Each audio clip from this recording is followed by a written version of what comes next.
ہمارے چینل میں خوش آمدید۔ یہ اولاد جن زادی نے چرایا میرا بچہ، ایک ناقابل یقین کہانی۔ شام کا ملگجہ اندھیرا چاروں طرف پھیل رہا تھا، سردیوں کا موسم تھا اور ہلکی ہلکی ہوا چل رہی تھی۔ میری گاڑی بہت سلو اسپیڈ سے وحشت ناک پگڈنڈیوں سے گزر رہی تھی۔ راستہ طویل سے طویل تر ہوتا جا رہا تھا۔ میرے پہلو میں میری خوبصورت جواں سال محبوب بیوی بیٹھی ہوئی درد سے کراہ رہی تھی۔ تکلیف کی شدت سے اس کی آنکھوں میں آنسو امڑ آئے، لیکن اس منحوس راستے میں کوئی بھی ہماری مدد کرنے والا نہیں تھا۔ میری بیوی کی پریگنینسی کے آخری ایام تھے اور اب مجھے لگ رہا تھا کہ ولادت کا وقت قریب ہے، کیونکہ میری بیوی درد کی شدت سے تقریباً کراہ رہی تھی۔ یہ کیسی بے بسی تھی۔ میں فطرتاً انسان تھا، اگر کسی کو ایک کانٹا بھی چبھ جائے تو میں تڑپ اٹھتا تھا، مگر آج جب خود اپنی زندگی کے متعلق میں کچھ نہیں کر پا رہا تھا۔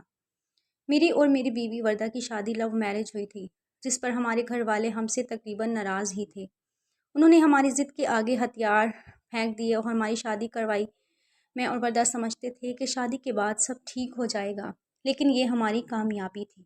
شادی کے بعد میری امی کا وردہ کے ساتھ رویہ روایتی ساس سے بھی بڑھ کر بہت سخت تھا۔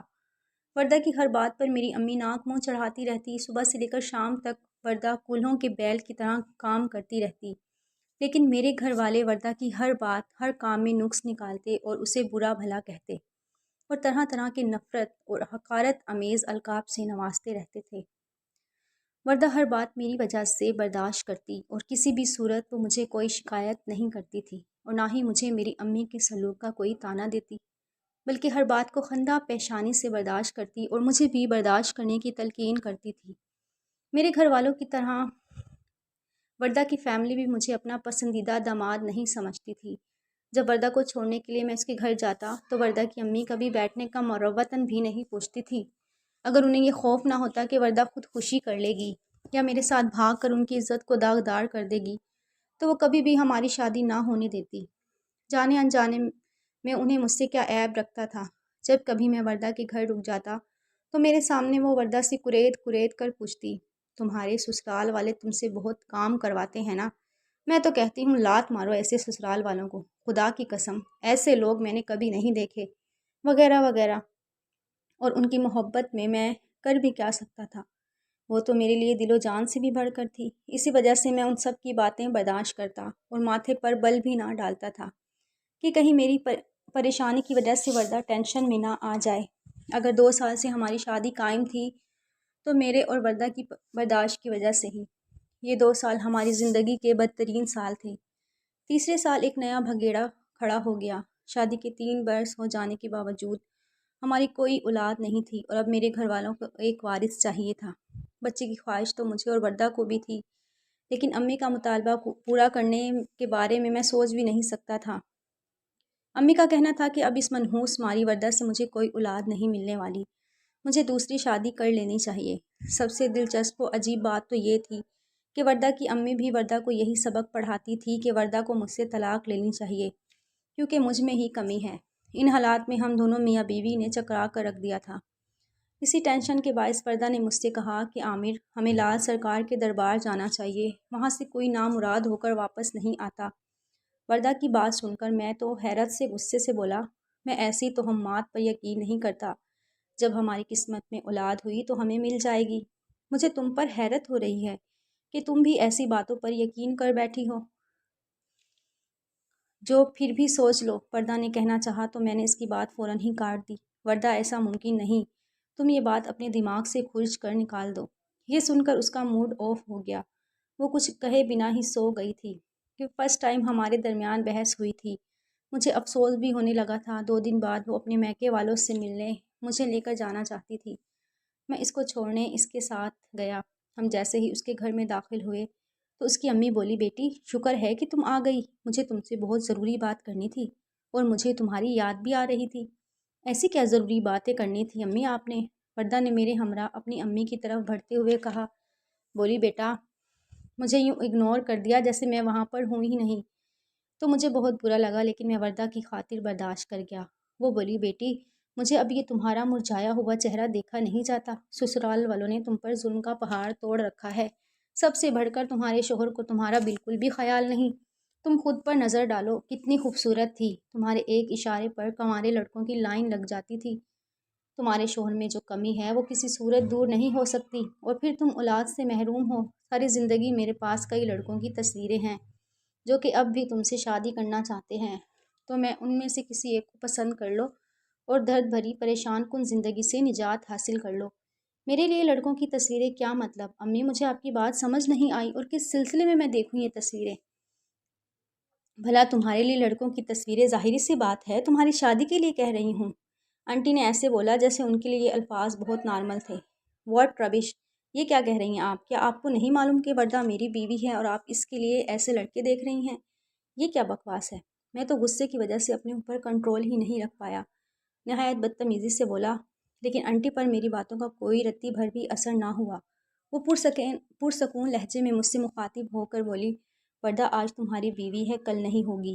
میں نے تو سرے سے ہی اس کی شادی کو کبھی نہیں مانا، کیونکہ مجھے تو روز اول سے ہی پتہ تھا کہ میری بچی تم جیسی جاہل لوگوں کے ساتھ کبھی خوش نہیں رہ سکتی، اور اب وردہ کو بھی یہ پتہ چل چکا ہے کہ تم جیسی کھوکھلے مرد کے ساتھ رہ کر اسے سوائے تکلیفوں کے اور کچھ نہیں ملنے والا۔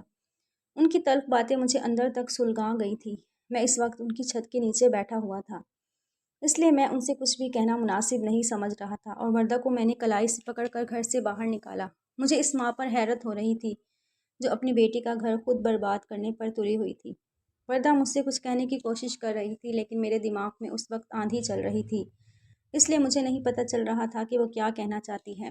گاڑی میں بیٹھنے کے بعد میں نے گاڑی کو سٹارٹ کرتے ہوئے کہا، وردہ، کہاں ہے لال سرکار کا دربار؟ کون سی جگہ ہے؟ چلو وہاں چلتے ہیں۔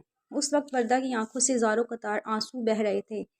میری بات سن کر اس نے حیرت اور خوشی سے مجھے دیکھا اور بولی، تم جانے کے لیے تیار ہو؟ میں نے کہا، بالکل، لیکن تم پہلے اپنا یہ رونا دھونا بند کرو پلیز۔ وردہ نے جلدی سے اپنی آنکھوں سے آنسو پوچھے اور مجھے راستہ سمجھاتے ہوئے کہنے لگی، دربار میں کافی لوگ آئے ہوئے تھے جو چڑھاوے چڑھا رہے تھے، منتیں مانگ رہے تھے۔ میں نے بھی 1000 کا چڑھاوا چڑھایا اور وہاں دعا کی، کوئی منت مانگی، دربار سے ایک چٹکی مٹی اٹھا کر کھائی، پھر میں اور وردہ واپس آ گئے۔ گھر میں میری امی نے شور مچایا ہوا تھا، لو جی، اب ان لوگوں کو سیل سے بانٹوں کی پڑی ہوئی ہے، گھر کی ذمہ داریوں کا کوئی احساس نہیں، اب میں ان بوڑھی ہڈیوں سے اس گھر کا کام کروں۔ ایک بیٹا خدا نے دیا، وہ بھی جوروں کا غلام۔ میں امی کو چپ کروانے کی کوشش کرنے لگا اور وردہ جلدی جلدی سارے کام سمیٹنے لگی۔ 2 دن بعد ہمارے گھر میں ایسی ہی بوریت چھائی رہی۔ آفس سے واپس گھر آنے کا دل ہی نہیں کرتا تھا۔ خیر، جیسے تیسے کر کے وقت کا پہیہ چلتا رہا، اور پھر دوسرے ماہ وردہ نے خوشخبری سنا ڈالی، جسے سن کر پورے گھر میں خوشی کی لہر دوڑ گئی۔ امی کا چڑچڑا پن 9 دو 11 ہو گیا، اور میری شادی شدہ بہن بھی فوراً ہمارے گھر آ گئی۔ وہ وردہ جس کو ہر پل جلی کٹی سنائی جاتی تھی، کام چور، ہڈ حرام جیسے خطابات سے نوازا جاتا تھا، اب اسی وردہ کو سر آنکھوں پر بٹھایا جا رہا تھا۔ امی اس کو بستر سے پاؤں بھی نیچے رکھنے نہیں دیتی تھی۔ زندگی ایک دم پرسکون ہو گئی تھی۔ میرا اور تانیہ کا صبر رنگ لا رہا تھا۔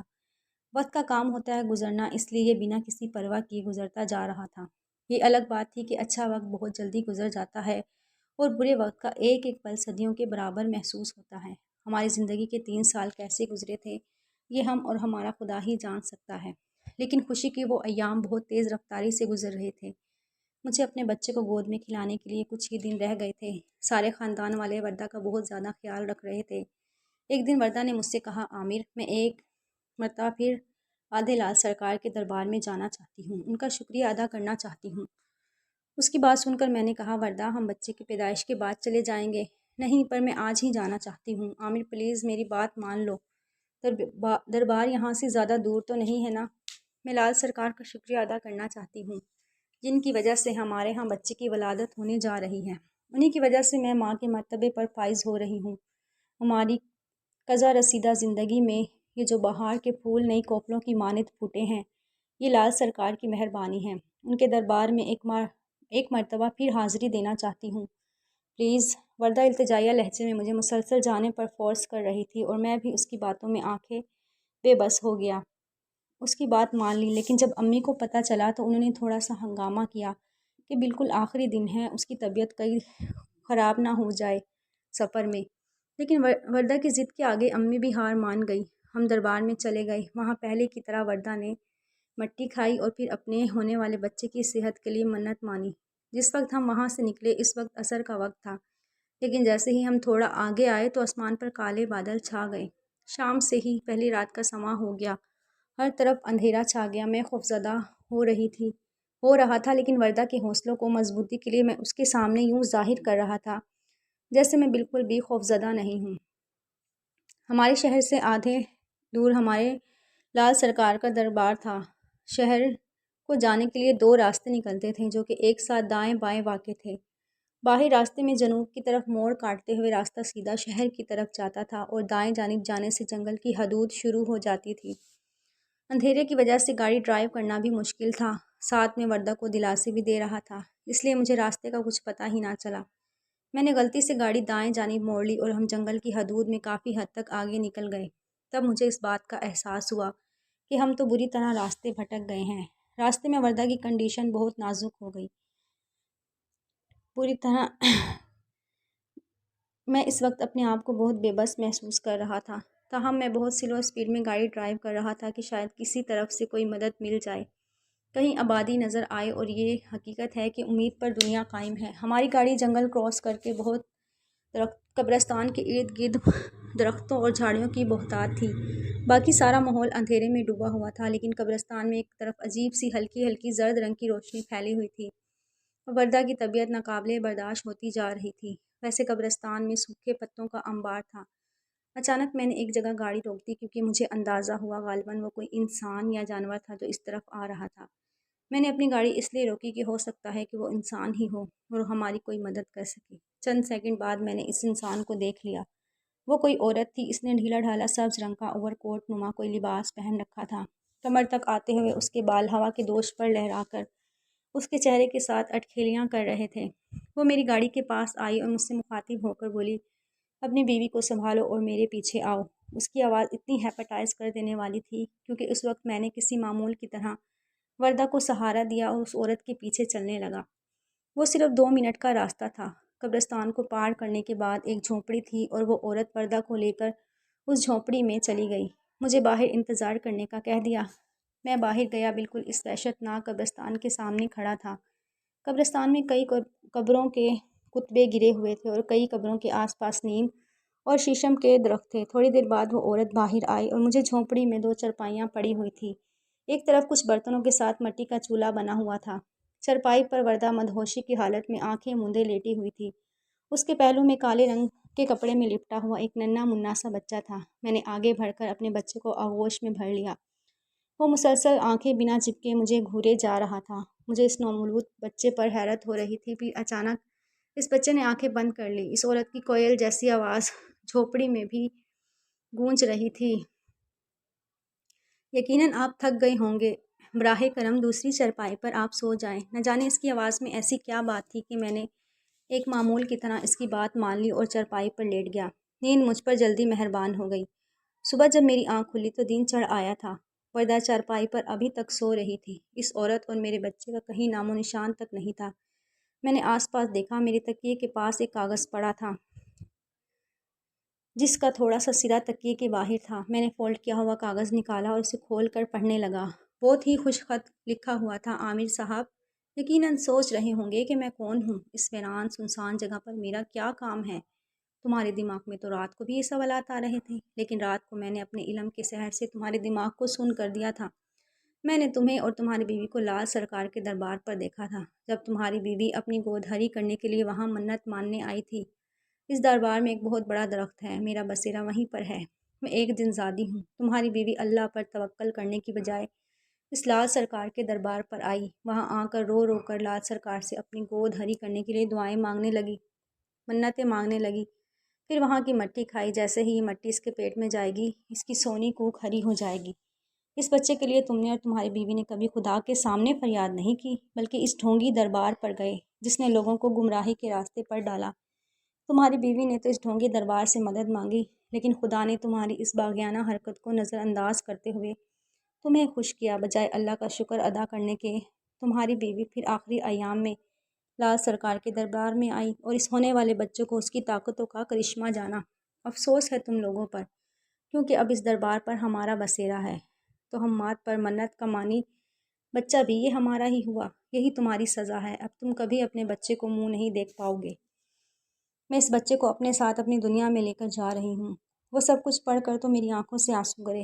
وردہ بھی اس وقت اٹھ چکی تھی۔ اس نے بھی وہ کاغذ پڑھا اور زاروں قطار رونے لگی۔ تقدیر نے ہمیں ایسی بھیانک سزا دی تھی جس کا ہم تصور بھی نہیں کر سکتے تھے۔ میری بیوی اور مجھے بہت پشیمانی ہو رہی تھی۔ وردہ کہنے لگی، یقیناً اللہ کی طرف سے سزا ہے۔ میں نے اللہ سے مانگنے کی بجائے اس دربار پر جا کر منتیں مانی۔ اس بچے کو مجھے لال سرکار کی طاقتوں کا کرشمہ سمجھتی رہی۔ خیر، ہم وہاں سے گھر واپس آ گئے اور حیرت کی بات یہ تھی کہ اب ہمیں راستہ تلاش کرنے میں کوئی دشواری نہیں ہوئی۔ امی سے کچھ بھی چھپانا بیکار تھا، لہٰذا امی کو سب کچھ صاف صاف بتا دیا۔ امی کیا کر سکتی تھی، صبر کا خوب گھونٹ بھر کر رہ گئی۔ لیکن اگلے سال اللہ نے ہمیں 2 جڑواں بیٹوں سے نواز دیا، کیونکہ اس بار ہم اللہ کی رحمت سے مایوس نہیں ہوئے تھے۔ میں بھی آپ سب سے یہی کہوں گا کہ جو کچھ مانگنا ہے اللہ سے مانگیں، کیونکہ ہمارے کچھ مانگنے سے اللہ ناراض نہیں بلکہ خوش ہوتا ہے اور ہماری جائز حاجات اور دعاؤں کو درست وقت پر ضرور پوری کرتا ہے۔ لیکن شرط یہ ہے کہ دل میں کوئی شک نہ ہو، لگاؤ بھی اللہ کے ساتھ، اپنے اللہ سے ہی دعا کرنی چاہیے۔